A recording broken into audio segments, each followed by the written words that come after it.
Hello friends, welcome to day today Telugu and good evening. Sensex 78 points fall అయ్యి 65,945 దగ్గర close అయితే Nifty 10 points down అయ్యి 19,665 దగ్గర క్లోజ్ అయింది. వెరస్ బ్యాంక్ నిఫ్టీ 142 పాయింట్స్ డౌన్ అయ్యి 44,624 దగ్గర క్లోజ్ అయింది. ఇవాల్టి మార్కెట్ ఒక ప్రైస్ యాక్షన్ మీరు గమనిస్తే ఇక్కడ మార్కెట్ ఇవాళ ఓపెన్ అయింది. అక్కడి నుంచి నిఫ్టీలో పెద్ద చేంజ్ ఏం లేదు. ఒక ఇంపార్టెంట్ జోన్ మధ్యలోనే రెసిస్టెన్స్ దగ్గర ఎగ్జాక్ట్ రిజెక్షన్, సపోర్ట్ దగ్గర సపోర్ట్, అగైన్ ర్యాలీ, ఆల్మోస్ట్ ఒక న్యూట్రల్ పాయింట్ లోని నిఫ్టీ అండ్ ఈవెన్ సిమిలర్ గా బ్యాంక్ నిఫ్టీలో కూడా మేజర్ లెవెల్స్ మధ్యలో ఒక షార్ట్ రేంజ్ లోని ఇవాళ మార్కెట్ లో ఎండింగ్ అయితే మనకు కనిపించింది. ఫ్రెండ్స్, ఇవాళ మార్కెట్స్ అయితే ఫాలో అవ్వలేదు, కానీ అగైన్ నేను ప్రీవియస్ గా కొన్ని డేస్ బ్యాక్ చెప్పాను కదా, ఒకవేళ మార్కెట్ ఫాలో అయింటే మాట్లాడుకోవడానికి మనకు మంచి రీజన్స్ ఉన్నాయని. అలా ఈ రోజు ఒకవేళ మార్కెట్ భారీగా ఫాలో అయింటే మాట్లాడుకోవడానికి చాలా మంచి రీజన్స్ ఉన్నాయి. వెంట ఎక్స్ప్లెయిన్ చేస్తాను. నిన్న ఓవర్ నైట్ మార్కెట్ లో యుఎస్ మార్కెట్ లో 10-year treasury yields, bond yields 10 basis points పెరిగి 4.53 కి వెళ్ళింది. అక్కడ 10-year bond yield 16 years high. అది సింపుల్ గా ఇది గుర్తుంచేసుకోండి. బాండ్ ఈల్డ్స్ పెరుగుతూ ఉండడం ఈక్విటీ మార్కెట్స్ కి నెగిటివ్. అది 16 సంవత్సరాలు, గత 16 సంవత్సరాల కంటే ఎప్పుడు లేనంత విధంగా బాండ్ ఈల్డ్స్ ఉన్నాయి. అది major negative factor. And dollar index strengthen అవుతూ ఉంటే ఎమర్జింగ్ మార్కెట్స్ కి సంబంధించిన కరెన్సీలు వీక్ అవుతూ ఉంటాయి. అలాంటిది డాలర్ ఇండెక్స్ నిన్న బాండ్ ఈల్డ్స్ పెరుగుతూ ఉండేసరికి ఇయర్ స్టార్టింగ్ నుంచి ఇప్పటి వరకు ఎప్పుడూ లేని లెవెల్ కి 105.94 లెవెల్ కి వెళ్ళింది. అండ్ ఈ క్రూడ్ ఆయిల్ ఉండనే ఉంది. ఆల్మోస్ట్ రీసెంట్ టైమ్స్ లో ఆల్మోస్ట్ జూన్ నుంచి అనుకుంటాను 30% దగ్గరగా పెరిగి $94 per barrel దగ్గర ఉంది. అదేం పెద్దగా సర్ప్రైజ్ చేయలేదు నిన్న నైట్ నుంచి. బట్ ఈ బాండ్ ఈల్డ్స్ పెరుగుతుండడం and dollar index year starting నుంచి ఇప్పటి వరకు ఉన్న లెవెల్ కి హై కి వెళ్తూ ఉండడం, ఇవి రెండు కూడా ఈక్విటీ మార్కెట్స్ కి నెగిటివ్. బట్ సర్ప్రైజింగ్ గా నిన్న యుఎస్ మార్కెట్స్ పాజిటివ్ లోనే ఎండ్ అయ్యాయి. అండ్ ఇవాళ మన ఈక్విటీ మార్కెట్స్ కూడా పెద్దగా నెగిటివ్ గా రియాక్ట్ అవ్వలేదు. మేబీ రీసెంట్ టైమ్స్ లో ఎక్కువగా కరెక్ట్ అవ్వడం వల్ల మరేమో, కానీ నిన్న ఓవర్ నైట్ లో వచ్చిన bond market and dollar index related గా జరిగిన సినారియో అయితే నార్మల్ కేస్ మార్కెట్స్ దానికి నెగిటివ్ గానే ఇవాళ రియాక్ట్ అయ్యిండాలి. And September 30 US market shut down కారణంగా గ్లోబల్ ఈక్విటీ మార్కెట్స్ ఇంపాక్ట్ అవుతాయనేలా ఫైనాన్షియల్ ప్లాట్ఫామ్స్ లో గత 3-4 రోజుల నుంచి ఏవైతే మీకు ఆర్టికల్స్ కనిపిస్తూ ఉంటాయో అవి మనల్ని భయపెడుతూ చివరికి వచ్చేసరికి కూడా ఇంకా ఏమవుతుంది, దీని కారణంగా మార్కెట్స్ ఇలా అవుతాయని చెప్తూ ఉంటారు. కానీ ఇప్పటి వరకు ఇన్ని సంవత్సరాల్లో ఇలాంటిది ఒకటి జరిగిపోతుంది, మార్కెట్స్ ఇంపాక్ట్ అవుతాయని చెప్పిన ఏసారి కూడా యుఎస్ గవర్నమెంట్ షట్ డౌన్ అవ్వలేదు, డిఫాల్ట్ అవ్వలేదు. బట్ ఎస్ లాస్ట్ వరకు ప్రతిపక్షం వాళ్ళకని సపోర్ట్ చేయకపోతుంటే మార్కెట్స్ రిలేటెడ్ గా టెంపరీగా ప్రెషర్ ఉంటుంది. కానీ ఒక బిగ్ కొలాప్స్ ఇప్పటి వరకు ఆ ఈవెంట్ రిలేటెడ్ గా మార్కెట్ ఎప్పుడు ఫేస్ చేయలేదు. అండ్ ఈవెన్ ప్రైస్ యాక్షన్ పరంగా ఇంకొక అబ్జర్వేషన్ కూడా మీరు గమనిస్తే, నేను ఇప్పుడు డైలీ టైం ఫ్రేమ్ లో ఉన్నాను.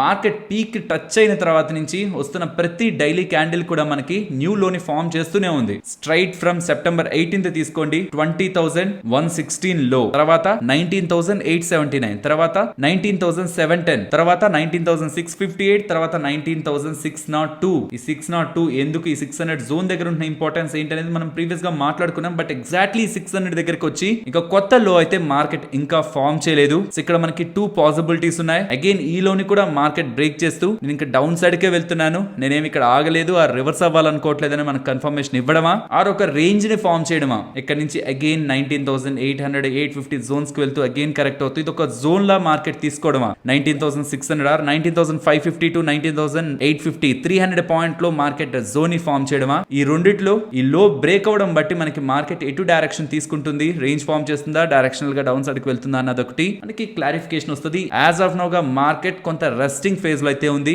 సిరీస్ ఆఫ్ ఫాల్ తర్వాత ఒక resting phase. And recent times లో మార్కెట్ ఫాల్ అవుతున్నసరికి చాలా ఫాల్ అయిపోయింది అనుకుంటాం, కానీ హైస్ నుంచి చూస్తే ఆల్మోస్ట్ 2.5% మాత్రమే నిఫ్టీలో కరెక్షన్ ఉంది. And mid caps and small caps పరిస్థితి రీసెంట్ డేస్ లో మన నిఫ్టీ ఎక్కువ ఫాలో అవుతున్న డేస్ లో కొంత బెటర్ గానే ఉంది. ఇన్ఫాక్ట్ ఇవాళ కూడా మిడ్ క్యాప్స్ అయితే కొంత మైల్డ్ రెడ్ లో ఉన్నాయి, కానీ స్మాల్ క్యాప్స్ ఆల్మోస్ట్ 0.6% దగ్గరగా ఇండెక్స్ పెరిగింది. సో కాబట్టి అక్కడ మేజర్ సెల్లింగ్ కనిపించట్లేదు బ్రాడర్ మార్కెట్ లో. కానీ ఇక్కడ మాట్లాడుకోవాల్సింది ఎఫ్ఐఎస్ గురించి. వాళ్ళ సెల్లింగ్ మాత్రమే మార్కెట్ ని నెగిటివ్ గా డ్రైవ్ చేస్తుందని మనం క్లియర్ గా అర్థం చేసుకోవచ్చు. నిన్న కూడా 2,300 crores కి సెల్ చేశారు. అండ్ ఈ మంత్ స్టార్టింగ్ నుంచి ఇప్పటి వరకు 20,600 crores కి ఇండియన్ ఈక్విటీ మార్కెట్స్ లో వాళ్ళు చేస్తున్న సిరీస్ ఆఫ్ సెల్లింగ్, కంటిన్యూస్ గా డే తర్వాత చేస్తున్న సెల్లింగ్ మార్కెట్ లో ఒక బేస్ ని తీసుకురాలేకపోతుంది. అట్లీస్ట్ ఇవాళ మనకి బేస్ ఫామ్ అయింది. మరి చూడాలి ఎఫ్ఐఎస్ ఒక సెల్లింగ్ ఆగడం కారణంగా బేస్ ఫామ్ అయిందా, లేదు ఎఫ్ఐఎస్ సెల్ చేస్తున్న డిఐఎస్ దగ్గర నుంచి ఈ లెవెల్స్ లో మార్కెట్ అట్రాక్టివ్ గా కనిపిస్తూ వాళ్ళు ఏమైనా అడిషనల్ బయింగ్ ని ఇప్పటి వరకు లేనంత క్వాంటిటీస్ ని యాడ్ చేస్తున్నారు అన్నది ఇవాళ ఎఫ్ఐడిఐ డేటాలో గమనించాల్సిన important point. And for the first time I think August 30 ఆ లెవెల్స్ లో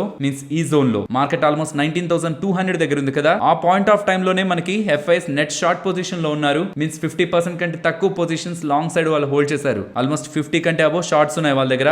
ఆఫ్టర్ ఆగస్ట్ 30 ఇప్పటి వరకు ఎప్పుడు మళ్ళీ వాళ్ళు నెట్ షార్ట్ పొజిషన్ కి రాలేదు, కానీ for the first time net short positions కి ఈ రీసెంట్ గా 19,200 దగ్గర ఉన్నప్పుడు ఏ జోన్స్ కి అయితే వచ్చారో నెట్ షార్ట్ పొజిషన్స్ కి అగైన్ వాళ్ళ ఫ్యూచర్స్ పరంగా net short positions present hold చేస్తున్నారు. అండ్ సెప్టెంబర్ 15th అరౌండ్ 60,000 దగ్గరగా లాంగ్ కాంట్రాక్ట్స్ ని హోల్డ్ చేస్తున్న వాళ్ళు కాస్త ఇప్పుడు నెట్ షార్ట్ కి వచ్చారనుకుంటున్నాం కదా. అండ్ మార్కెట్ రిలేటెడ్ గా నా వ్యూ ప్రీవియస్ డేస్ నుంచి చెప్తున్నదే 19,600 మార్క్ ని intraday closing point of time కి మార్కెట్ రెస్పెక్ట్ చేయకపోతూ ఉంటే దెన్ మార్కెట్ పరంగా నాకున్న బులిష్ వ్యూ ని చేంజ్ చేసుకుంటాను. టిల్ దెన్ నేను మార్కెట్ లో ఏదో ఒక రేంజ్ బౌండ్నెస్ నైనా ఆర్ ఒక రివర్సల్ నైనా ఈ 1600 లెవెల్ అబౌవ్ మార్కెట్ రెస్పెక్ట్ చేస్తున్నంత వరకు నేను పర్సనల్ గా ఎక్స్పెక్ట్ చేస్తున్నాను. ఫ్రెండ్స్, ఇలా మార్కెట్ డేటాను అనాలిసిస్ చేస్తూ వీడియోని మీ ముందుకు తీసుకురావడానికి మేము పెడుతున్న ఎఫర్ట్స్ మీకు వాల్యుబుల్ గా అనిపిస్తూ ఉంటే మన వీడియోని తప్పకుండా లైక్ చేయండి. ఫ్రెండ్స్, మార్కెట్ అప్డేట్స్ మాట్లాడుకునే ముందు నిన్న మన మార్కెట్స్ క్లోజ్ అయ్యాక బోత్ బిఎస్సి వాళ్ళు అండ్ ఈవెన్ ఎన్ఎస్సి వాళ్ళు వీళ్ళిద్దరూ కూడా క్లియర్ గా చెప్తున్నది ఇక్కడ నుంచి ఎస్ఎంఈ స్టాక్స్ రిలేటెడ్ గా additional surveillance measures and T2T means trade to trade are TFT అంటారు కదా, ట్రేడ్ ఫర్ ట్రేడ్, ఇవి అమలు అవుతాయని ఎలా అప్డేట్స్ అయితే కనిపిస్తున్నాయి. ఇది కొంత జాగ్రత్తగా గమనించాలి. బికాస్ మనం యూజువల్ గా మెయిన్ లైన్ స్టాక్స్ లైక్ మన కంటికి కనిపిస్తున్న మెజారిటీ ఆఫ్ స్టాక్స్ అన్ని కూడా మెయిన్ బోర్డ్ స్టాక్స్. కానీ మీరు SME IPOs or SME IPOs గా వచ్చి మార్కెట్ లో లిస్ట్ అయిన స్టాక్స్ ఎస్ఎంఈ స్టాక్స్ ఉంటాయి కదా, వాటి గురించి చాలా తక్కువగా వింటూ ఉంటారు. అండ్ రీసెంట్ టైమ్స్ లో ఎస్ఎంఈ ఐపీఓస్ మంచిగా హిట్ అవుతూ ఈవెన్ లిస్ట్ అయిన తర్వాత కూడా డబల్ ట్రిపుల్ చాలా ఈజీగా అయిపోతుండడం, అందులోకి రీటైలర్స్ ఎక్కువగా వీళ్ళు ట్రాప్ అయిపోతున్నారని భావించిన సెబీ వాళ్ళు రీసెంట్ టైమ్స్ లో ఎక్స్చేంజెస్ ని అడగడం జరిగింది. ఆ మొత్తం ఎస్ఎంఈ స్టాక్స్ అన్నిటిపై కూడా పర్టికులర్ గా ఎవరెవరైతే హెచ్ఎన్ఎస్ ఎక్కువగా కంట్రోల్ చేస్తుంటారో వాళ్ళ రిలేటెడ్ గా పర్టికులర్ స్టాక్స్ రిలేటెడ్ గా రెస్ట్రిక్షన్స్ ని తీసుకురామని అండ్ దానికి రిలేటెడ్ గా ఇప్పుడు ఎన్ఎస్సి బిఎస్సి ఇద్దరు కూడా రెస్పాండ్ అవుతూ ఎస్ఎంఈ స్టాక్స్ రిలేటెడ్ గా ఏఎస్ఎం ని అండ్ T4T ని రెండింటిని కూడా విధిస్తున్నట్లు మనకు కనిపిస్తుంది. అసలు ఇంతకీ ఎస్ఎంఈ స్టాక్స్ ఏంటి, అసలు వీటి కారణంగా మనకేం ఇంపాక్ట్ ఉంటుంది అంటే ఎస్ఎంఈ స్టాక్స్ అంటే స్మాల్ అండ్ మీడియం ఎంటర్ప్రైజెస్, చాలా చాలా చిన్న చిన్న మార్కెట్ క్యాపిటల్ ఉన్న కంపెనీస్, మోస్ట్లీ ఒక 500 crore దానికంటే తక్కువ మార్కెట్ క్యాపిటల్ ఉంటున్న కంపెనీస్. ఇవి మార్కెట్ లోకి వచ్చి లిస్ట్ అవ్వాలనుకున్నప్పుడు direct exchanges like NSE main board లోకో బిఎస్సి మెయిన్ బోర్డ్ లోకో రావు. ఎన్ఎస్సి లో ఎమర్జన్ ఒక సెపరేట్ సెగ్మెంట్ ఉంటుంది ఎస్ఎంఈ లిస్టింగ్ కోసం, అండ్ బిఎస్సి లో అయితే బిఎస్సి ఎస్ఎంఈ అనే సెగ్మెంట్ ఉంటుంది, అందులో లిస్ట్ అవుతాయి. బట్ ఈ ప్రత్యేకత ఏంటంటే అవి చాలా చిన్న చిన్న కంపెనీస్ కదా, కాబట్టి ఒక షేర్ 2 షేర్లు కొనడానికి అలా ఉండదు, లాట్స్ లో కొనాలి. ఒకేసారి ఒక 1200 కో అంటే 1200 స్టాక్స్ కో లేకపోతే 5000 స్టాక్స్ కో డిపెండింగ్ అపాన్ ఆ పర్టికులర్ స్టాక్ ప్రైస్ అండ్ ఎంత పెడుతున్నాం అనే దాన్ని బట్టి మోస్ట్లీ లక్షల్లోనే పెట్టి కొనాల్సి వస్తుంది. కాబట్టి మోస్ట్లీ రీటైలర్స్ దాంట్లో ఎప్పుడు ట్రేడ్ చేయరు అంత ఈజీగా. కానీ ఇది హెచ్ఎన్ఐస్ ఇది ఒక అవకాశంగా తీసుకొని స్టాక్స్ ని భారీగా పెంచుతూ ఒకే ఇంత పెరుగుతుంది రిస్క్ చేసి డబ్బులు పెట్టి వెళ్దామని రీటైలర్స్ ఎంటర్ అయ్యాక అగైన్ వాళ్ళని ట్రాప్ చేసే ప్రయత్నం వోలటాలిటీ ప్రైసెస్ లో కనిపిస్తున్నాయి. కాబట్టి ఇక్కడ నుంచి ఈ పర్టికులర్ స్టాక్స్ లో ఇన్వెస్ట్మెంట్ కి ఏం రిస్ట్రిక్షన్స్ ని పెట్టట్లేదు. ఈ ఏఎస్ఎం కానీ అండ్ T4T ఆర్ T2T ఇవన్నీ కూడా ట్రేడింగ్ పక్కనే వస్తాయి. ఈ అడిషనల్ సర్వేలెన్స్ మెజర్ లో ఏదైనా ఒక పాయింట్ ఆఫ్ టైం లో ఎక్కువ బజ్ ఉంది ఒక పర్టికులర్ స్టాక్ ఉన్నప్పుడు అది ఏఎస్ఎం లో పెడితే ఆ పర్టికులర్ స్టాక్ రిలేటెడ్ గా అప్పటి వరకు ట్రేడింగ్ చేయడానికి కావాల్సిన మార్జిన్ కంటే హయ్యర్ మార్జిన్ కావాల్సి వస్తుంది. ఇన్ సమ్ టైమ్స్ 100% మార్జిన్ పెట్టి 100% డబ్బులు పెట్టి లైక్ ఇన్వెస్ట్మెంట్ కి ఏం చేయాల్సి వస్తుందో అలానే డబ్బులు పెట్టి ట్రేడింగ్ కూడా చేయాల్సి వస్తుంది. కాబట్టి ట్రేడ్ టు ట్రేడ్ సెగ్మెంట్ లోకి ఆ పర్టికులర్ స్టాక్ ని తీసుకొచ్చిన డెలివరీలో లేని స్టాక్ ని సెల్ చేయడానికి అవ్వదు. అసలు ఇంట్రాడేలో సెల్లింగ్ మనకు అలో ఉండదు. సో ఓన్లీ బై చేయడానికి మాత్రమే. అండ్ ఈవెన్ రిస్ట్రిక్షన్స్ కూడా లైక్ పెరుగుతున్నా పడుతున్నా ఎంత పర్సెంట్ పెరగాలన్న అనే పర్సెంటేజ్ కూడా లిమిట్ అయిపోతుంది. మోస్ట్లీ T2T లో మనకి సర్క్యూట్ ఫిల్టర్ 5% దగ్గర డిసైడ్ అవుతుంది. సో ఇన్ సింపుల్ టర్మ్స్ ఈ ఎస్ఎంఈ స్టాక్స్ లో అసలు ట్రేడింగ్ నే అవాయిడ్ చేసే విధంగా, ట్రేడింగ్ కి ఆస్కారం తగ్గించేసే విధంగా ఏఎస్ఎం ని అండ్ T4T ని తీసుకురావాలని సెబీ వాళ్ళు అడగడం, దానికి అనుసంధానంగానే ఎన్ఎస్సి అండ్ బిఎస్సి వాళ్ళు రెస్పాండ్ అవుతూ ఇవి మేము అమలు చేయబోతున్నాం. ఈ కొత్త రూల్స్ అక్టోబర్ 3వ తేదీ నుంచి అమల్లోకి రానున్నాయనేలా బోత్ ఎక్స్చేంజెస్ అప్డేట్స్ అయితే చేస్తున్నారు. So in upcoming times SME stocks related గా షార్ట్ లిస్ట్ అయిన స్టాక్స్ ఏవేవైతే ఈ ఏఎస్ఎం లో కానీ T4T లో కానీ ఉండాలనుకుంటాయో ఇక నుంచి ఆ స్టాక్స్ రిలేటెడ్ గా ఇంట్రాడే ట్రేడింగ్ యాక్టివిటీని మోస్ట్లీ రిస్ట్రిక్ట్ చేసే విధంగా, పర్టికులర్ గా ఏ స్టాక్స్ అయితే ఎక్కువ బజ్ నెలకొంటుందో ఆ స్టాక్స్ అన్నిటి పరంగా రెస్ట్రిక్షన్స్ విధించే పరంగా ఎన్ఎస్సి అండ్ బిఎస్సి వాళ్ళు అక్టోబర్ 3rd నుంచి ఫ్రేమ్ వర్క్ ని అమలు చేస్తారనేలా అప్డేట్స్ అయితే కనిపిస్తున్నాయి. ఫ్రెండ్స్, ఇలా న్యూస్ అప్డేట్స్ ని అనాలిసిస్ చేస్తూ మీ ముందుకి కంటెంట్ తీసుకురావడానికి మేం పెడుతున్న ఎఫర్ట్స్ మీకు వాల్యుబుల్ గా అనిపిస్తూ ఉంటే మన వీడియోని తప్పకుండా లైక్ చేయండి. నెక్స్ట్ రీసెంట్ గా లిస్ట్ అయిన విష్ణు ప్రకాష్ ఆర్ పొనిగల లిమిటెడ్ గురించి మాట్లాడుకోవాలి. వాటర్ ప్రాజెక్ట్స్ రిలేటెడ్ గా మేజర్ గా బిజినెస్ చేస్తుంటారు. వీళ్ళ రిలేటెడ్ గా 2 అప్డేట్స్ ఉన్నాయి. ఒకటి నెంబర్స్ ని పోస్ట్ చేశారు, నెంబర్స్ బాగున్నాయి. నెంబర్స్ తో పాటు వీళ్ళకి 634 crores విలువ చేసే ఒక బిగ్ ఆర్డర్ మధ్యప్రదేశ్ జల్ నిగమ్ వాళ్ళ దగ్గర నుంచి, మీన్ సింపుల్ గా మధ్యప్రదేశ్ గవర్నమెంట్ దగ్గర నుంచి లెటర్ ఆఫ్ అవార్డ్ లభించిందనేలా వీళ్ళు అప్డేట్ అయితే చేస్తున్నారు. నెక్స్ట్ డెల్టా కాప్ గురించి మాట్లాడుకోవాలి. డెల్టా కాప్ వాళ్ళని సుమారు 16,000 కోట్ల దగ్గరగా జిఎస్టీ నోటీసుల్ని జిఎస్టీ డిపార్ట్మెంట్ వాళ్ళు పంపించారు కదా అంత డబ్బులు కట్టమని.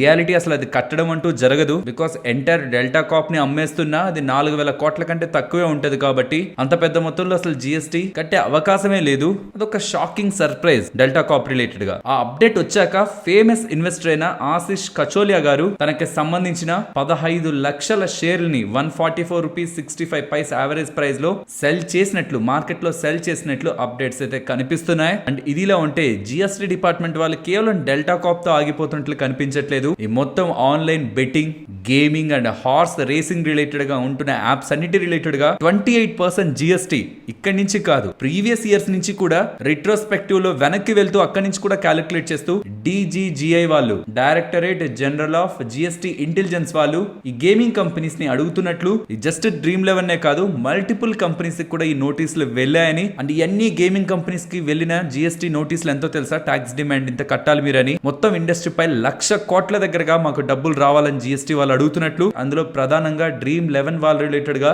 బిగ్గెస్ట్ జిఎస్టీ నోటీస్ వెళ్ళిందని. ఎలా అదెంత నెంబర్ అనేది ఎగ్జాక్ట్ గా తెలియట్లేదు. కొన్ని దగ్గర నెంబర్ ఉంది కానీ ఎగ్జాక్ట్ గా మన కన్ఫర్మేషన్ లేకుండా ఆ నెంబర్ ని మాట్లాడుకోవడంలో అర్థం లేదు. బట్ ఎంటైర్ ఇండస్ట్రీకి అయితే ఒక భారీ మొత్తంలో జిఎస్టీ నోటీసులు అయితే వెళ్ళాయి. అండ్ డ్రీమ్ 11 కి అసలు ఎక్స్పెక్ట్ చేయనంత జిఎస్టీ నోటీస్ వెళ్ళిందని. అండ్ దాని రిలేటెడ్ గా ఆల్రెడీ డ్రీమ్ 11 వాళ్ళు హైకోర్టులో పిటిషన్ వేశారు జిఎస్టీ వాళ్ళకి అగైనెస్ట్ గా. ఎలా అప్డేట్స్ అయితే కనిపిస్తున్నాయి క్లియర్ గా. ప్రెసెంట్ గవర్నమెంట్ వాళ్ళు అడుగుతున్న జిఎస్టీని కానీ గేమింగ్ ఇండస్ట్రీ ఆర్ ఈ ఆన్లైన్ బెట్టింగ్ యాప్స్ ఈ మొత్తం ఇండస్ట్రీ పే చేయాలనుకుంటే మాత్రం మెజారిటీ ఆఫ్ కంపెనీస్ అయితే మూతపడతాయి. And rest of the companies ఏవైతే 1,000 కోట్లలో ఇప్పటి వరకు ప్రాఫిట్స్ సంపాదించాయో వాటన్నిటి ప్రాఫిట్స్, మెజారిటీ ఆఫ్ ప్రాఫిట్స్ ఈ ఒక్క ట్యాక్స్ డిమాండ్ నోటీసులతో అయితే మోస్ట్లీ వైప్ అవుట్ అయితే అవుతాయి. సో చూడాలి మరి ఎంటైర్ ఇండస్ట్రీ జిఎస్టీ నోటీసుల్ని లీగల్ గా ఎదుర్కొని గెలవగలుగుతుందా? ఒకవేళ ఓడిపోతుంటే మాత్రం ఎంటైర్ ఇండస్ట్రీని ఒక్క అప్డేట్, ఒక్క జిఎస్టీ నోటీస్ అప్డేట్ తో గవర్నమెంట్ స్ట్రాంగ్ గా హిట్ చేస్తున్నట్టు. అండ్ సోషల్ మీడియాలో కూడా దీనికి మిశ్రమ స్పందన వస్తుంది. కార్పొరేట్స్ ఆర్ కంపెనీస్ ని ట్యాక్స్ల పేర్లతో తొక్కేస్తున్నారని ఒక పక్క అంటుంటే, ఈ ఇండస్ట్రీపై ఎంత ట్యాక్స్ వేసినా తప్పులేదు, ఇది ప్రజల జీవితాలతో ఆడుకుంటున్న ఇండస్ట్రీ అని ఇంకొక పక్క నుంచి గవర్నమెంట్ కి సపోర్ట్ అయితే కనిపిస్తుంది. బట్ సడన్ గా వస్తున్న ఈ ట్యాక్స్ నోటీసులతో ఎంటైర్ ఈ gaming and betting and online horse racing and ఇతర ఏవైతే గ్యాంబ్లింగ్ యాక్టివిటీస్ చేసే కంపెనీస్ ఉన్నాయో వాటన్నిటికీ ఇండియాలో ఇంకా బిజినెస్ చేయడానికి కష్ట సాధ్యంగా మారింది. అది ఎప్పటి నుంచో తెలుసు, 28% జిఎస్టీ అన్న దగ్గర నుంచి. కానీ ప్రీవియస్ గా కూడా జరిగిన బిజినెస్ రిలేటెడ్ గా ఇంత పెద్ద మొత్తంలో ఇన్ని వేల కోట్లు మాకు కట్టండి అని గవర్నమెంట్ అడుగుతుండడం మాత్రం completely out of the blue, completely surprise అది ఆ ఎంటైర్ అన్ని కంపెనీస్ కూడా. మరి చూడాలి అప్కమింగ్ టైమ్స్ లో ఏమవుతుందని. నెక్స్ట్ RVNL గురించి మాట్లాడుకోవాలి. సెంట్రల్ రైల్వే వాళ్ళకి కావాల్సిన కొన్ని ప్రాజెక్ట్స్ రిలేటెడ్ గా లైక్ 4 రైల్వే టనల్స్ రిలేటెడ్ గా అండ్ మేజర్ బ్రిడ్జెస్ అండ్ ఇంకా అదర్ వర్క్స్ రిలేటెడ్ గా నియర్లీ 311 crores విలువైన ప్రాజెక్ట్ కోసం బిడ్డర్స్ ని పిలిచినప్పుడు RVNL వాళ్ళు పార్టిసిపేట్ చేయడం అండ్ లోయెస్ట్ బిడ్డర్ గా ఆ ప్రాజెక్ట్ ని, ఆ 311 crore ప్రాజెక్ట్ ని RVNL వాళ్ళు గెలుచుకున్నట్లు కూడా ఎక్స్చేంజెస్ కి RVNL వాళ్ళు అప్డేట్ చేయడం జరిగింది. నెక్స్ట్ BSE గురించి మాట్లాడుకోవాలి. BSE రిలేటెడ్ గా చీఫ్ ఇన్ఫర్మేషన్ సెక్యూరిటీ ఆఫీసర్ అయిన శివ్ కుమార్ పాండే గారు and chief special projects related గా నాయకత్వాన్ని వహిస్తున్న నయన్ మెహతా గారు వీళ్ళిద్దరూ కూడా వాళ్ళ పదవులకి రిజైన్ చేసినట్లయితే అప్డేట్ చేస్తున్నారు. యాక్చువల్లీ ఈ అప్డేట్ తో పాటు వాళ్ళ స్టాక్ ర్యాలీ అవుతున్న బ్యాక్ ఉంటున్న ఇంపార్టెంట్ రీజన్ కూడా చెప్పాలనుకుంటున్నాను. ఇప్పుడు ట్రేడింగ్ అవర్స్ ని ఎక్స్టెండ్ చేస్తారు, పర్టికులర్ గా FNO ట్రేడింగ్ అవర్స్ ని ఎక్స్టెండ్ చేస్తారంటున్నారు కదా. దాని కారణంగా ఎక్స్చేంజెస్ కి ఎలాగో లాభం ఉంటుంది. అందులో మెజారిటీ ఆఫ్ లాభం అయితే NSE కే ఉంటుంది. BSE ఈ రీసెంట్ టైమ్స్ లోనే కదా సెన్సెక్స్ అలాగే బ్యాంక్ ఎక్స్ రిలేటెడ్ గా వాల్యూమ్స్ క్రియేట్ అవుతున్నాయి. బట్ ఎనీవే ఎప్పుడైతే ఈ సెన్సెక్స్ అలాగే బ్యాంక్ ఎక్స్ రిలేటెడ్ గా 2.0 స్ట్రాటజీని ఫాలో అవుతూ అగైన్ వాటి రిలేటెడ్ గా చేంజెస్ చేసి లాట్ సైజ్ తగ్గించి అండ్ NSE వాళ్ళతో కూడా డిస్కషన్స్ చేసి ఈ నిఫ్టీ బ్యాంక్ నిఫ్టీతో కొలిజన్ అవ్వకుండా ఫ్రైడే సెన్సెక్స్ పెట్టారు అండ్ మండే బ్యాంక్ ఎక్స్ పెట్టారు. ఇలా FNO లో కూడా వీళ్ళ మార్క్ ని పెంచుకోవాలని ప్రయత్నిస్తున్న ప్రతిసారి స్టాక్ పాజిటివ్ గానే మూవ్ అవుతూ వచ్చింది. అండ్ ఇప్పుడు వస్తున్న అప్డేట్ ప్రకారం కూడా NSE రిలేటెడ్ గా వస్తున్న అప్డేట్ ప్రకారం కూడా ఈ ఎక్స్చేంజెస్ కి లాభం ఉంది కాబట్టి ఆఫ్టర్ ఈ అప్డేట్ నిన్న మనకి స్టాక్ పెరిగిందండి. ఈవెన్ ఇవాళ కూడా స్టాక్ ప్రైస్ లో మనకి ర్యాలీ కనిపించింది. And as a fair disclaimer, ఈ స్టాక్ రిలేటెడ్ గా పొజిషన్స్ చాలా లోయర్ లెవెల్స్ నుంచి మేము హోల్డ్ చేస్తున్నాం. మీన్స్ ఈ స్టాక్ రిలేటెడ్ గా మాకు పొజిషన్ ఆల్రెడీ ఉంది. అండ్ ఇప్పుడు నేను ఏ థీమ్ అయితే నేను మీకు ఎక్స్ప్లెయిన్ చేశాను అది నేను పర్సనల్ గా ఫీల్ అవుతున్న logical explanation. Because recent days లో కంటిన్యూస్ గా ఫాలో అవుతున్నది కాస్త ఎప్పుడైతే NSE వాళ్ళ దగ్గర నుంచి మనకు అప్డేట్ వచ్చిందో అక్కడి నుంచి రివర్సల్ అయ్యి అప్ సైడ్ కి వస్తూ ఉండడం, ఈ ఎక్స్చేంజెస్ ఈ ఎక్స్టెండెడ్ ట్రేడింగ్ అవర్స్ ఉండడం కారణంగా లాభపడతాయనే థీమ్ తో కాబట్టి అది నేను మీకు ఎక్స్ప్లెయిన్ చేశాను. నెక్స్ట్ GR ఇన్ఫ్రా గురించి మాట్లాడుకోవాలి. ఆల్మోస్ట్ ఫిబ్రవరిలో అనుకుంటాను వీళ్ళకి 2 రోప్వే ప్రాజెక్ట్స్ అలాట్ అయ్యాయి నేషనల్ హైవే లాజిస్టిక్స్ మేనేజ్మెంట్ వాళ్ళ దగ్గర నుంచి. సో ఆల్మోస్ట్ 3,600 కోట్లకు సంబంధించిన ఆర్డర్స్. డెఫినెట్లీ కంపెనీకి పాజిటివే కదా. కానీ ఇప్పుడు వస్తున్న అప్డేట్ ప్రకారం ఆ ఫిబ్రవరిలో ఏదైతే 2 రోప్వే ప్రాజెక్ట్స్ వీళ్ళకి అలాట్ అలాట్ అయ్యాయో అవి క్యాన్సిల్ చేస్తున్నట్లు, ఇన్వాలిడ్ చేస్తున్నట్లు నేషనల్ లాజిస్టిక్స్, ఈ హైవే లాజిస్టిక్స్ మేనేజ్మెంట్ వాళ్ళు అప్డేట్ చేస్తుండడం స్టాక్ ఇవాళ లోయర్ లో ఓపెన్ అయింది అండ్ ఈవెన్ 3.5% రెడ్ లో క్లోజ్ అయింది. నెక్స్ట్ వెల్స్పన్ కాప్ గురించి మాట్లాడుకోవాలి. వీళ్ళు అండర్లో ఉంటున్న సబ్సిడరీ వాళ్ళు తెలంగాణ గవర్నమెంట్ తో ఒక ఎంఓయూని కుదుర్చుకొని నెక్స్ట్ 3 years లో 350 crores ఖర్చు పెడుతూ అక్కడ మ్యానుఫాక్చరింగ్ ఫెసిలిటీస్ పర్టికులర్ గా వాటర్ ట్యాంక్స్ తయారీ అండ్ వాటికి కావాల్సిన పైపుల తయారీ కోసం వీళ్ళు తెలంగాణ గవర్నమెంట్ తో టైఅప్ అయ్యారని ఎలా అప్డేట్స్ కనిపిస్తున్నాయి. నెక్స్ట్ అపార్ ఇండస్ట్రీస్ వీళ్ళు September 28th బోర్డు సమావేశాన్ని ఏర్పాటు చేసి ఫండ్ రైజింగ్ రిలేటెడ్ గా డెసిషన్ తీసుకుంటారని చెప్తున్నారు. నెక్స్ట్ వరుణ్ బేవరేజెస్ ఫ్రెండ్స్, దీని రిలేటెడ్ గా ఉన్న మెయిన్ అప్డేట్ మాట్లాడుకునే ముందు అందరికి ఇది క్లియర్ గా చెప్పాలనుకుంటున్నాను. ఈసారి రాబోతున్న వరుణ్ బేవరేజెస్ నెంబర్స్ ఖచ్చితంగా బాగుంటాయి. Because last quarter numbers expected కంటే వీక్ గా ఉన్నాయి. The main reason is Q1 లో అన్సీజనల్ రైన్స్ వచ్చాయి. యాక్చువల్ గా ఆ టైంలో రైన్స్ రావాల్సింది కాదు, కానీ అన్సీజనల్ గా రైన్స్ ఎక్కువ పడడంతో వర్షాలు ఎక్కువగా పడితే ఏమవుతుంది, ఎక్కువ ఎండలుండి ఎక్కువ ఇరిటేషన్ గా ఉంటేనే కదా కూల్ డ్రింక్ తాగాలని మైండ్ మనల్ని పుష్ చేస్తూ మన దగ్గర ఈ తప్పు చేయిస్తూ ఉంటుంది. అలా Q1 లో వీళ్ళకి ఎక్స్పెక్టెడ్ కంటే లోయర్ లో సేల్స్ జరిగాయి. కానీ ఈ Q2 లో వచ్చిన వాళ్ళ అడ్వాంటేజ్ ఏంటంటే, ఇప్పుడు రాబోతున్న నెంబర్స్ రిలేటెడ్ వచ్చిన అడ్వాంటేజ్ ఏంటంటే ఎక్స్పెక్టెడ్ కంటే ఎక్కువ సమ్మర్ ఉంది. మీన్స్ అనుకున్న దానికంటే ఎండలు ఎక్కువ ఉన్నాయి. దాని కారణంగానే పవర్ కంపెనీస్ లాభపడ్డాయి అండ్ ఈవెన్ పడబోతున్నాయి. అండ్ సేమ్ వేలోనే వరుణ్ బేవరేజెస్ కూడా లాభం చెందనుందనేలా మార్కెట్ లో ఆల్రెడీ ఎక్స్పెక్టేషన్స్ ఉన్నాయి. సో ఈసారి మంచి నెంబర్స్ పోస్ట్ చేస్తే మార్కెట్ ఆల్రెడీ ఎస్టిమేట్ చేస్తుందన్న విషయం మనం గుర్తుంచుకోవాలి. ఇందులో భాగంగానే బ్యాంక్ ఆఫ్ అమెరికా వాళ్ళు కూడా నెక్స్ట్ 3 years కి, వాళ్ళే నెక్స్ట్ క్వార్టర్ కి చెప్పట్లేదు, నెక్స్ట్ 3 years కి రెవెన్యూ 19% గ్రోత్, నెట్ ప్రాఫిట్ 23% లో గ్రో అవుతూ వీళ్ళ డిస్ట్రిబ్యూషన్ నెట్వర్క్ ని పెంచుకుంటూ న్యూయర్ ప్రొడక్ట్ లైన్స్ లో వీళ్ళు స్ట్రాంగ్ గా గ్రో అవుతారని ఇలా చేస్తున్న అప్డేట్. అండ్ ఈవెన్ టార్గెట్ ని కూడా 1030 గా ఇస్తూ బై రేటింగ్ ఇస్తూ ఉండడం స్టాక్ ఇవాళ ఇంతలా గ్రో అయింది. అండ్ వీళ్ళ అన్ని ప్రొడక్ట్స్ ని పక్కన పెట్టండి, వీళ్ళ అండర్ లో ఉంటున్న మెయిన్ ప్రొడక్ట్ స్టింగ్, చాలా దగ్గర చూస్తూనే ఉంటారు ఈ ఎనర్జీ డ్రింక్ ని. మెజారిటీ ఆఫ్ ఈ కార్బోనేటెడ్ డ్రింక్స్ ఆర్ ఈ కూల్ డ్రింక్స్ కంటే కూడా రీసెంట్ టైమ్స్ లో స్టింగ్ సేల్స్ ఎక్కువగా పెరుగుతున్నాయి. దాని కారణంగా వరుణ్ బేవరేజెస్ వాళ్ళకి అధికంగా లాభం ఉంటుంది. నెక్స్ట్ డిక్సాన్ టెక్నాలజీస్ గురించి మాట్లాడుకోవాలి. ఫ్రెండ్స్, గత కొద్ది నెలలుగా ఆల్మోస్ట్ 2 months నుంచి మీరు గమనిస్తే EMS companies, means electronic manufacturing services లో ఉంటున్న కంపెనీస్, వాటి పైన చాలా పాజిటివ్ రిపోర్ట్స్ చూస్తూ వచ్చుంటారు కదా. ఒక డిక్సాన్ అనే కాదు, rest of the companies related గా కూడా సిమిలర్ లైన్ లోనే డిఏఎం క్యాపిటల్ వాళ్ళు కూడా డిక్సాన్ రిలేటెడ్ గా బై రేటింగ్ ఇస్తూ టార్గెట్ 6000 అని చెప్తున్నారు. ఊరికేలా బై రేటింగ్ ఇచ్చి టార్గెట్ 6000 అంటే సరిపోతుందా? దాని బ్యాక్ లాజిక్ కూడా చెప్పాలి కదా. వీళ్ళు 2 లాజిక్స్ ని చెప్తున్నారు. ఒకటి, వీళ్ళ రిలేటెడ్ గా ఉంటున్న 2 మెయిన్ డ్రైవర్స్. అందులో ఫస్ట్, మొబైల్ రిలేటెడ్ గా ఇంకా స్ట్రాంగ్ డిమాండ్ పెరుగుతూ ఆల్మోస్ట్ వీళ్ళ మొబైల్ డివిజన్ అనేది నెక్స్ట్ 3 years లో 70% CAGR గ్రోత్ తో గ్రో అవుతుందని, ఇదే వీళ్ళ బిగ్గెస్ట్ గ్రోత్ డ్రైవర్ అని. And second, the IT hardware related గా రానున్న PLI స్కీమ్ రిలేటెడ్ గా బెనిఫిట్స్ కూడా ఈ పర్టికులర్ డిక్సాన్ టెక్నాలజీస్ కి లాభం చేకూర్చున్నాయని. అండ్ రీసెంట్ టైమ్స్ లో కూడా మనం విన్నాం కదా, ఇతర దేశాల నుంచి రానున్న laptops and computer devices related గా గవర్నమెంట్ రెస్ట్రిక్షన్స్ ని విధించాలనుకుంటుందని. దీని కారణంగా వీళ్ళ రిలేటెడ్ గా కొంతమంది బిగ్ క్లయింట్స్ వీళ్ళతో పార్ట్నర్ అవడానికి కూడా అవకాశం ఉందని వాళ్ళు భావిస్తూ FY24 వాళ్ళ రెవెన్యూ ఎస్టిమేట్స్ కి 42 times లో ఈ కంపెనీని వాల్యూ చేస్తూ 6000 రూపీస్ టార్గెట్ ని ఇస్తున్నట్లు డిఏఎం క్యాపిటల్ వాళ్ళు అప్డేట్ చేస్తున్నారు. నెక్స్ట్, ఓల్టామ్ ట్రాన్స్ఫార్మర్స్ గురించి మాట్లాడుకోవాలి. ఈ పర్టికులర్ కంపెనీ రిలేటెడ్ గా 12 lakh shares or in terms of percentage of వాటా పరంగా మాట్లాడుకోవాలంటే 10% ఈక్విటీ వాటాని వీళ్ళ ప్రమోటర్స్ 550 crores కోసం మార్కెట్ లో సెల్ చేస్తుండడం with the price of 4600 rupees per share. నిన్నటి ప్రైస్ తో కంపేర్ చేస్తే 7% డిస్కౌంట్ లో సెల్ చేస్తూ ఉండడం స్టాక్ ఇవాళ డౌన్ అయింది. Next, strides pharma. ఫ్రెండ్స్, చెప్పాను కదా నిన్న వీళ్ళ రిలేటెడ్ గా బిజినెస్, పర్టికులర్ గా CDMO బిజినెస్ డీమర్జర్ అయింది అని నిన్న కాన్ఫరెన్స్ కాల్ జరిగింది. దాంట్లో వచ్చిన అప్డేట్స్ నేను మీకు ఎక్స్ప్లెయిన్ చేస్తా అన్నాను. సో 5 o'clock జరిగిన కాన్ఫరెన్స్ కాల్ రిలేటెడ్ గా ఉంటున్న సమరీని మనం గమనించి అండ్ ఈవెన్ డీమర్జర్ మొత్తాన్ని కూడా మనం అబ్జర్వ్ చేస్తున్నప్పుడు ఏదైతే డీమర్జ్ అవుతున్న బిజినెస్ ఉందో ఈ పర్టికులర్ స్ట్రైడ్స్ ఫార్మా నుంచి అండ్ ఇతర వీళ్ళ గ్రూప్ కంపెనీస్ దగ్గర నుంచి మొత్తం CDMO బిజినెస్ ఏదైతే బయటకు రానుందో ఆ పర్టికులర్ కంపెనీ రిలేటెడ్ గా వీళ్ళ ప్రొజెక్షన్స్ చాలా స్ట్రాంగ్ గా ఉన్నాయి. ప్రెసెంట్ అయితే ఈ పర్టికులర్ బిజినెస్ లో రెవెన్యూ ఉంది కానీ బ్రేక్ ఈవెన్ అయితే లేదు ఆపరేటింగ్ ప్రాఫిట్ సైడ్. కానీ వీళ్ళు చెప్తున్నది ఫస్ట్ వీళ్ళు రెవెన్యూస్ గురించి మాట్లాడుతున్నారు. బై FY24 ఎస్టిమేట్స్ కి 25% మార్జిన్ ని మెయింటైన్ చేస్తూ $145 million దగ్గరగా వీళ్ళ బిజినెస్ ని చేస్తారని. అండ్ FY25 నాటికి 30% మార్జిన్ రేట్ తో $200 million బిజినెస్ చేస్తారని. అండ్ అక్కడి నుంచి 3 to 4 years లో ఆ నెంబర్ డబుల్ అవుతుందని అప్డేట్ చేస్తున్నారు. ఇవి కొంత పెద్ద నెంబర్స్ లానే కనిపిస్తున్నాయి. అండ్ ఈవెన్ ఆపరేటింగ్ ప్రాఫిట్ కూడా బై FY25 నాటికి $5 to $6 million దగ్గరగా స్టేలిస్ నుంచి బిజినెస్ యాడ్ అవుతుందని చెప్పడం. And even next upcoming time లో పర్టికులర్ గా FY24 ఎండింగ్ నాటికి ఉంటున్న డెట్ 740 crores నుంచి ఉంటున్న వాళ్ళ అప్పుని 450 crores కి తగ్గించుకుంటారని చెప్తూ ఉండడం కూడా ఇవన్నీ కూడా పర్టికులర్ స్టాక్ పరంగా మనం పాజిటివ్ గా అర్థం చేసుకోవచ్చు. అండ్ అప్కమింగ్ టైమ్స్ లో కొత్త బిజినెస్ కూడా మార్కెట్ లో లిస్ట్ అవునుంది. అండ్ దానికి ఆల్మోస్ట్ ఒక 12 to 15 months దగ్గరగా టైం పడుతుంది అంటున్నారు. కాబట్టి దాని రిలేటెడ్ గా స్పెక్యులేషన్ అప్కమింగ్ టైమ్స్ లో మార్కెట్ లో ఉండదు. బట్ ఈ పర్టికులర్ కంపెనీ రిలేటెడ్ గా నిన్న వాళ్ళు చేసిన డీమర్జర్ అండ్ ఈవినింగ్ జరిగిన conference call, investor conference call రెండు కూడా నాకు పాజిటివ్ గానే కనిపిస్తున్నాయి. మరి స్టాక్ ఎందుకు ఇవాళ ఓపెనింగ్ పాజిటివ్ అవుతున్నా, నెక్స్ట్ ఇమీడియట్ గా ఫాల్ అయింది, నెక్స్ట్ రికవరీ, నెక్స్ట్ ఫాల్, ఏంటిదంతా అంటే ఫ్రెండ్స్ ఇది ఒకటి జరుగుతుందని చాలా టైం బ్యాక్, ఇన్ఫాక్ట్ వాళ్ళు Q1 లోనే లాస్ట్ టైం రిజల్ట్స్ పోస్ట్ చేసినప్పుడే చెప్పారు. కాబట్టి దీన్ని మైండ్ లో పెట్టుకునే స్టాక్ 20% దగ్గరగా పెరిగిందని. రీసెంట్ టైమ్స్ లో మార్కెట్ ఫాలో అవుతున్నప్పుడు కూడా స్టాక్ పెద్దగా ఫాలో అవ్వలేదు కాబట్టి, అండ్ ఈవెంట్ కంప్లీట్ అవుతున్న ఒక little profit booking stock related గా కనిపించింది. అండ్ నెక్స్ట్ జూలై 20న non basmati white rice related గా గవర్నమెంట్ ఆఫ్ ఇండియా రిస్ట్రిక్షన్స్ ని విధించింది కదా, ఎక్స్పోర్ట్ రిస్ట్రిక్షన్స్ ని. దాన్ని యూజ్ చేస్తూ 75,000 tons of non basmati white rice exports UAE కి ఇండియా అలో చేస్తూ ఉండడం. ఇవాళ most of the rice stocks ఏవైతే మోస్ట్లీ ఎక్స్పోర్ట్ రిలేటెడ్ గా బిజినెస్ ని చేస్తుంటాయో వాటిలో ఇవాళ మనకి బజ్ నెలకొంది. నెక్స్ట్ NTPC వాళ్ళు 1500 megawatt tender wind power project related గా ఇష్యూ చేశారు. సో ఈ విండ్ పవర్ రిలేటెడ్ గా మోస్ట్లీ ఇన్ఫ్రాస్ట్రక్చర్ ని ప్రొవైడ్ చేస్తున్న వాళ్ళల్లో సుజలాన్ అలాగే ఐనాక్స్ విండ్ వాళ్ళు ఉన్నారు.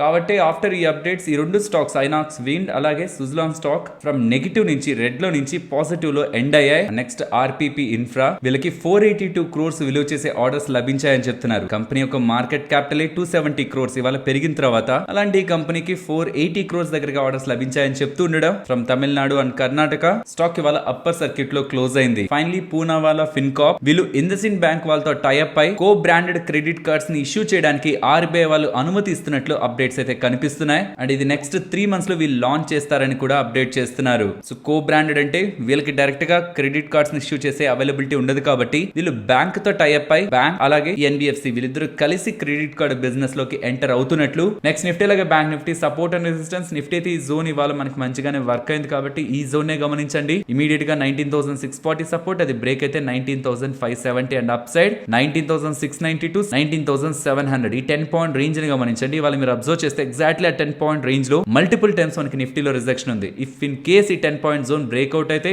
నెక్స్ట్ ఉంటున్న important level 19,763 and bank Nifty కూడా ఇదే zone. First level of support 44,540 and if అది బ్రేక్ అయితే 44,420 and resistance 44,740 to 44,770 30 point range. If అది బ్రేక్ అయితే 44,890. నెక్స్ట్ నిఫ్టీ ఒక రేంజ్ 19,500 టు 20,200 ఈ 700 పాయింట్ రేంజ్ ని గమనిస్తూ వస్తున్నా. 20,200 కి పెద్ద వాల్యూ ఏమి ఉండదు, బట్ నేను ఈ 600 బిలో క్లోజ్ అయితే ఆ రేంజ్ ని చేంజ్ చేయాలనుకుంటున్నాను కాబట్టి స్టిల్ అదే రేంజ్ ని కంటిన్యూ చేస్తున్నాను. రివర్సల్ అయితే ఈ 19,500 పుట్ ఎక్కువ డికే అవుతుంది అండ్ 20,200 కాల్ లో పెద్ద అప్రిషియేషన్ ఉండదు కాబట్టి అది ఒక మంచి వాల్యూ క్రియేట్ చేస్తుందేమో అనుకుంటున్నాను. ఇక్కడ నుంచి ర్యాలీ అయితే ఆ రివర్సల్ అయితే ఇఫ్ ఇన్ కేస్ నేను రాంగ్ ఈ లెవెల్ బిలో క్లోజ్ అయితే దెన్ నా రేంజ్ ని 19,500 టు 20,200 రేంజ్ ని చేంజ్ చేసుకొని మోస్ట్లీ 19,800 900 ఆన్ అప్పర్ సైడ్ తీసుకొస్తూ రెసిస్టెన్స్ ని మారుస్తూ డౌన్ సైడ్ 19,300 లెవెల్స్ కి అయితే షిఫ్ట్ చేసుకుంటాను. బట్ ఫర్ దట్ నాకు 19,600 బిలో 1 ట్రేడింగ్ సెషన్ అయినా మార్కెట్ క్లోజ్ అవ్వాలి. లెట్స్ సీ అది మార్కెట్ లో ఎప్పుడు జరుగుతుందా అని. మరొక ఇంట్రెస్టింగ్ వీడియోతో